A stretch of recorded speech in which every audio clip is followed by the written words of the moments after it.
करायचं सुरू.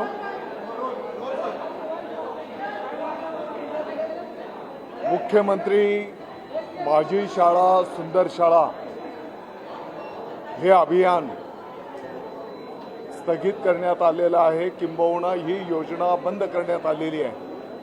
अशा प्रकारचं काल विविध वाहिन्यांवर जी काही बातमी प्रसारित केली जात होती, तर तसा कुठलाही प्रकार शिक्षण विभागाच्या माध्यमातून प्रस्तावित नाही.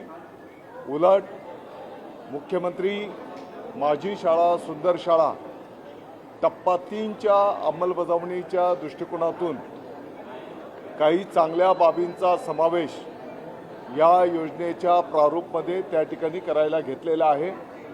आता उदाहरणार्थ यामध्ये जे काही गुणांकन दिलं जाणार आहे त्याच्यामध्ये शाळा व्यवस्थापन समित्या त्यांनाही त्या ठिकाणी त्यांचाही यथोचित सन्मान त्या ठिकाणी केला जाणार आहे.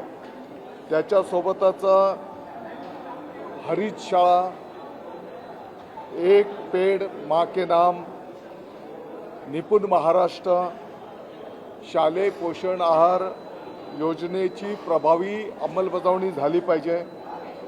माजी विद्यार्थी संघ स्थापना करून शाळेच्या विकासासाठी प्रयत्न करणे. 5वी आणि 8वी शिष्यवृत्ती आणि NMMS याचं परीक्षाचं प्रोत्साहन देणं. आयडॉल शिक्षकांनाही त्यामध्ये सहभागी करून घेणं. मला वाटतं की अशा अनेक बाबींचा समावेश या टप्पा 3मध्ये त्या ठिकाणी करायला घेतलेला आहे. त्याचं प्रारूप अंतिम टप्प्यामध्ये कदाचित आज उद्या ते प्रारूप अंतिम करून ते घोषित केलं जाईल आणि टप्पा 3ची अंमलबजावणी येणाऱ्या काळामध्ये त्या ठिकाणी केली जाणार आहे. आणि म्हणून राज्यातील सर्व माध्यमांच्या आणि सर्व व्यवस्थापनांच्या शाळांकरता मुख्यमंत्री माझी शाळा सुंदर शाळा टप्पा 3 हे अभियान ही योजना त्या ठिकाणी प्रगतीपथावर असणार आहे. हा खुलासा मी मुद्दामून काल ज्या काही बातम्या चालू होत्या त्यासाठी हा खुलासा विभागाने पण काल केलेला होता आणि आपल्या माहितीच्या माध्यमातून संपूर्ण राज्याच्या नागरिकांना याची माहिती व्हावी म्हणून मी हा खुलासा या ठिकाणी करतो आहे.